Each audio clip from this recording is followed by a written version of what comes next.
एक छोटा सा गांव था जहां लोग रात होते ही अपने घरों के दरवाजे बंद कर लेते थे।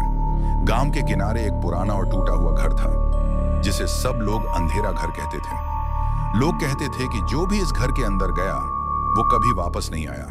सालों से यह घर खाली था, लेकिन रात को वहां से अजीब आवाजें आती थीं। एक दिन 3 दोस्त अली, समीर और फैजान ने तय किया कि वे इस रहस्य को जानकर रहेंगे। समीर ने मुस्कुराते हुए कहा, बस कहानियां हैं, असल में कुछ नहीं होता।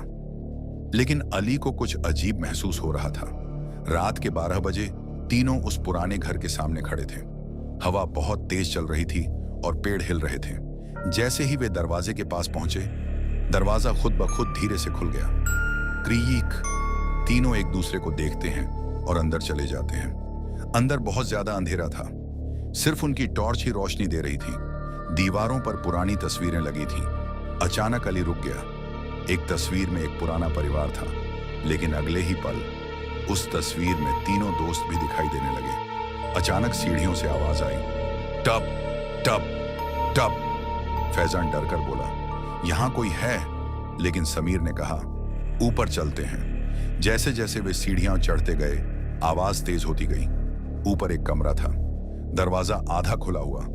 अंदर एक कुर्सी धीरे धीरे हिल रही थी। फिर अचानक दरवाजा जोर से बंद हो गया। अचानक एक आवाज आई, तुम देर से आए। तीनों धीरे धीरे पीछे मुड़ते हैं। उनके सामने एक सफेद साया खड़ा था, बिना चेहरे के। तीनों भागने लगते हैं, लेकिन घर का रास्ता बदल चुका था।